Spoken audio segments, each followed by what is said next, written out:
welcome back to Sam's AI Automation. It's been a bit of a long time since between drinks, I should say. But I'm back on board right now. So let's have a look at this one, which is all about responding to lead generation emails with AI.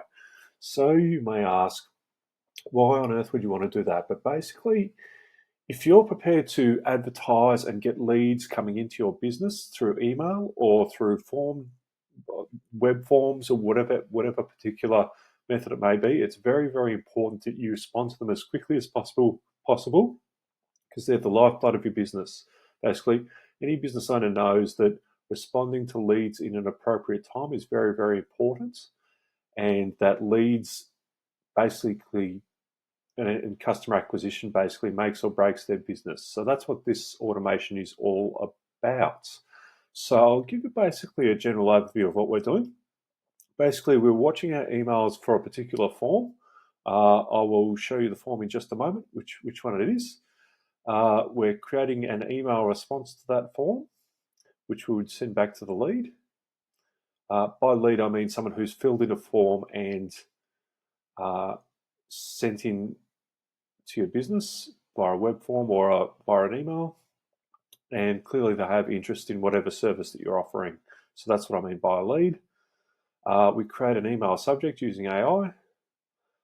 We extract the email using AI. ChatGPT is actually really good at that, extracting particular types of data. I mean, an email is quite an obvious structure that a ChatGPT can pick out.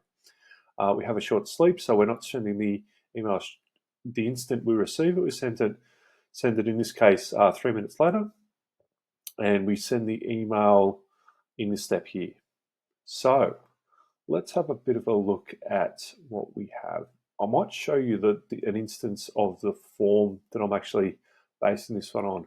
This one's for coding courses, and basically the lead forms look a bit like this. This is just a sample one. Basically, we have, okay, new lead landed, call ASAP, a bunch of questions. I'll put in one of my old email addresses, and John Smith is the customer in this case.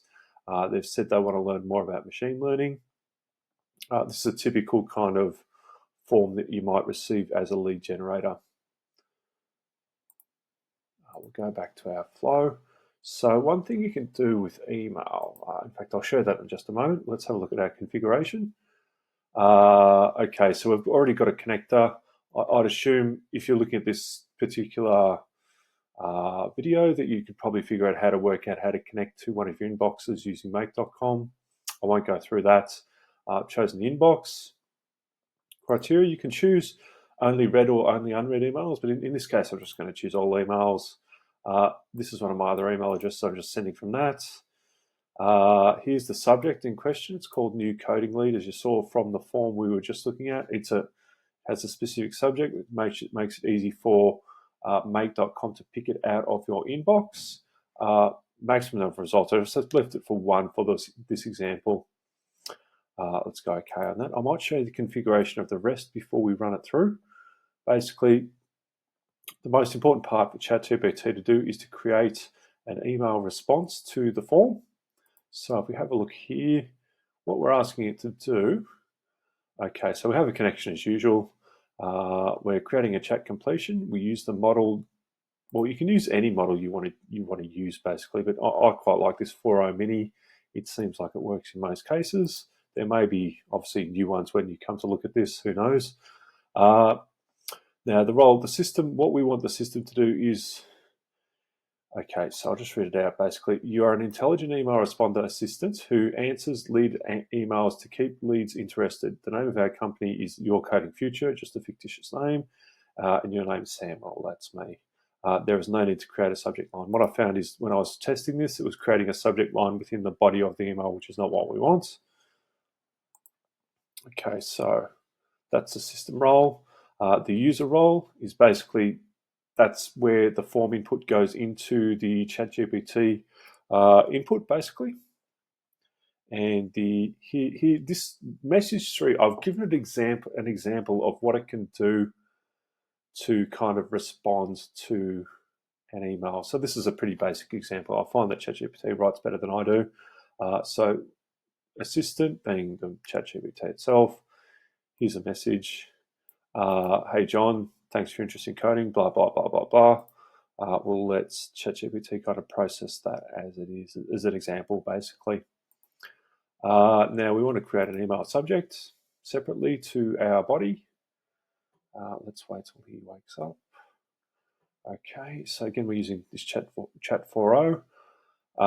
Assistant, from this email text, create the subject line for an email. The subject itself is all that is required in the output, no labels. What I was finding is, again, ChatGPT was putting in, here is the email, and then the email, and that was a bit frustrating when it comes to actually use that as data.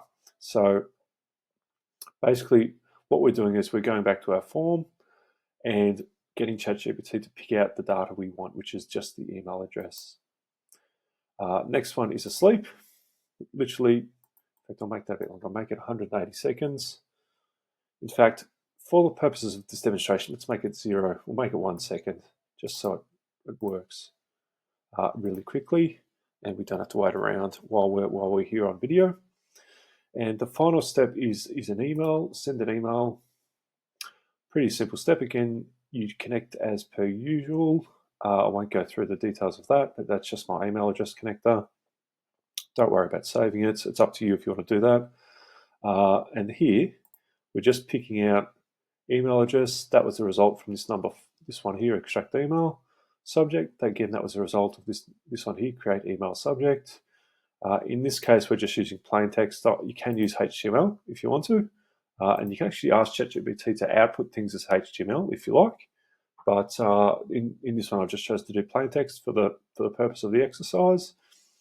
And content, again, this is the main body of the email, which we get out of this one, create email response body. We're getting it out of that.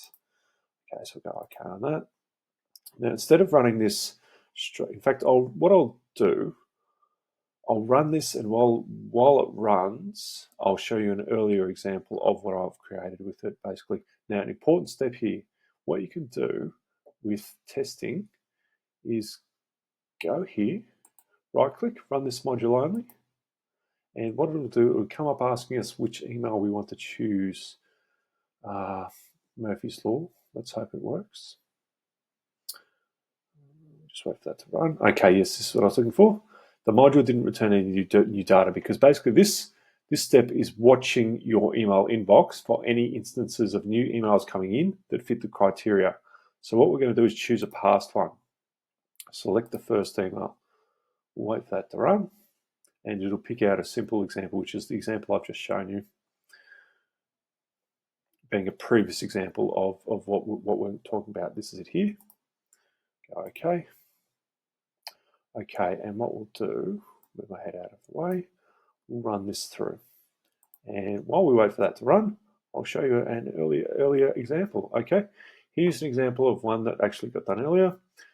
Sent to me, exploring data science and machine learning courses at Your Coding Future. Remember that the example was interested in machine learning.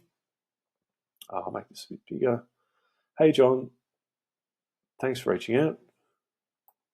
It's fantastic to hear about your interest in data science and machine learning at Your Coding Future. Look, I won't read the whole thing. You can pause the video and have a look if you really want to see it. But basically what I would say is this probably writes better than I do. Really, really professional email, and it's the perfect thing to keep a lead engaged at the first instance. Say you can't get to your leads and you can't actually physically ring them for maybe a day or two. If you send an email like this, you'll have a much more, I want to use the word stickiness with your leads, and they'll be more interested in what you have to say when you actually do get to ring them, rather than forgetting and saying, oh, did I fill in that form? I'd forgotten about that. So when you do things like this, just keeps people engaged. Okay, let's have a look at the new one it's just sent. I'm just going to pause the video and start it again when I find the email. Might be a moment. Okay, now here's the new email that it sent. Okay, exciting upskilling opportunities in machine learning. It's the perfect kind of, I won't read it out, but it's a really good professional, not obvious that it's AI. It's a pretty good email. So this is the sort of thing you can create if you want to create good touch points for your leads in basically lead generation. AI and using Make.com. It's a really, really useful, simple automation. Right, that's it for me. Thanks very much.